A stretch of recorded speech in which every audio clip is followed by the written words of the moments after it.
So, Christy, I was sitting here thinking to myself, and I was wondering why you decided to manage this band, SuperLiteBike.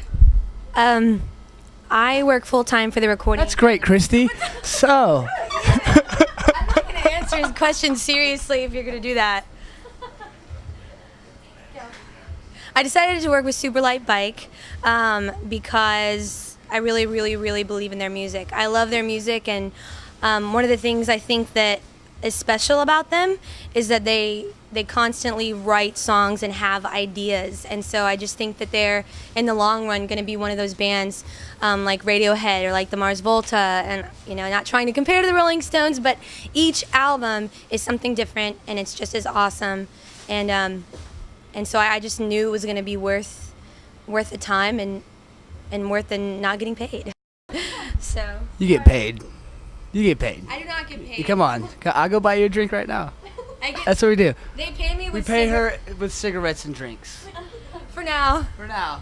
Ask her what her favorite song is on the new CD. Christy, I was just sitting here wondering to myself, we have a new upcoming album, Away We Go, released tonight at the Parish. Oh, really? Yeah. I was just wondering, what's your favorite song on that album?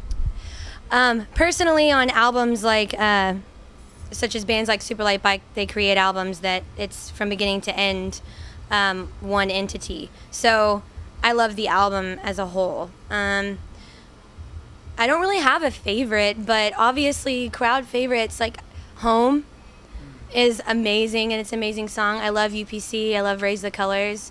I love Sea Changes. I really do like the entire album. Those are some of my favorites too. My name's Jackson Ellis. I play bass and I do backup vocals. This over here, say hi. Hi. This is Chris Heckendorn, also known as Hecky, Chuckleberry Spin. He plays keys, guitar, trumpet, sings, all the good knickknacks. This over here is Travis LaRue, known as Frenchie. He's Cajun, but we let him still be our friend. Say hi, Frenchie. Hello. All right, moving right along. This guy over here, we got Rob Edmiston. He plays the drums. Say a little something about yourself, Rob. A little something about myself. Yeah, Rob, that's right. He's good to hear. All right, last but not least, definitely over there, we have Patrick Husband, vocalist, guitarist, trumpeter, and all-around good move dancer. Hey, Patrick, how you doing today? Hello. All right. Define a genre that you would fit into if your sound was a genre. All right, we're going to take this question straight over to Frenchie. I would probably best describe it as melodic rock music. It's very epic. A lot of the songs are longer and they have a lot of different changes in them. So melodic rock music would be best described. Or indie. Anything you want to say, really. You guys all agree? Yeah. Yeah? Agreement? Okay. Yeah. No, it's definitely melodic rock would be the easiest route. We don't really like to label ourselves under anything just for that reason, because we don't want to be classified as a rock band or everything's labeled. Yeah, I saw that you in your bio you decide to throw out songs that sound like they fit into some sort of a category or sound like something else. Is that true? Yeah. It's definitely. We always want to do something new instead of doing the same. Sorry. Instead of doing, there's been so much music around for years and years, and now it's in such a day and age to where you can make a song in your room and put it on the internet and people can know about it. And so it's just easier to try and be your own and make up your own songs that don't sound like anything else. So what's the main driving force in the band? Who is the main driving force? Backbone, Rob Edmond. I would say we definitely have a collaborative effort as far as the writing goes and the creativity. We've all come up with one idea and we kind of pass that to somebody, and somebody will ad-lib that idea and add on to it. Definitely Patrick writes most of the lyrics, and a lot of songs he writes himself, as well as Chris and Jackson and Frenchie as well.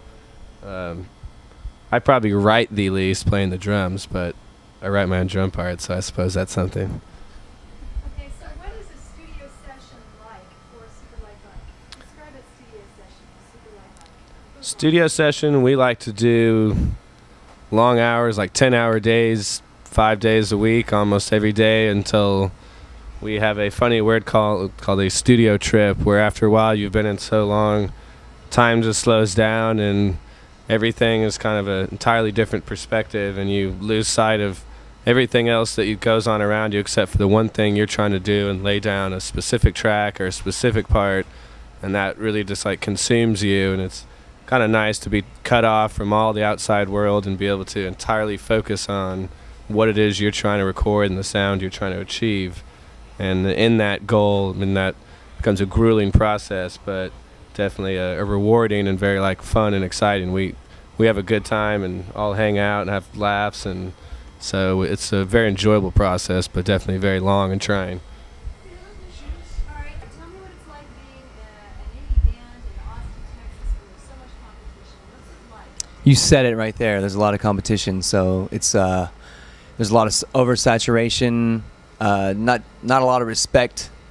Everybody knows somebody who's in a band. Everybody, has a friend or their brother's in a band, and they're already bored with it. So it's hard to get people to come out, to be loyal, especially. So it's rough in Austin, Texas. It's definitely rough. Go ahead. To add to that, we've kind of tried to counter that problem by building around us a small community of our best friend musicians and the people we respect the most. Therefore, basically out of maybe 3 bands, we have almost 5 or 6 different bands that members of those 3 bands are all in between each other's bands. And so we have a family of bands, as it were, and then as a larger group we're able to reach a larger audience and have those people return fans every single time, more than one band could achieve by doing it just by itself. So I think a community and building your own community within a scene, yes, definitely. And that word gets thrown around a lot too, but All right, well, so tonight, this is your city release party at the Parish, and these other bands that are with you, are those part of your community? yes, the Carrots are a newer band that we've never played with before, but they're on the bands in Austin they're look out for, and so we're excited to contact with them and the first time to play with them and maybe bring them in. Fatback Circus is definitely probably our most closest ally as far as local musicians and bands that we play with, and definitely that we share the most general respect for, and the sound that they produce, and we feel most at home with them and with their crowd, and their friends like our band and our friends like their band, and so there's definitely just a lot of all-around respect between those two groups. So would you say that it's good to be a musician in Austin if you've got something to offer? You're not afraid of the competition at all? I would say no. I actually think it's wonderful being a musician in Austin right now because there's so many musicians. It's like there's a lot to feed off of there. I mean, you obviously don't take any of it and directly use it. Most of it filters through.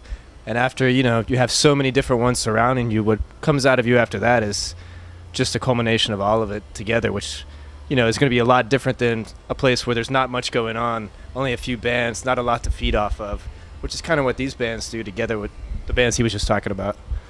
Great. What moment in time? When was that? And how did it feel? And what was it about it? Was it during a certain song that you were laying down in the studio? Or how did you know?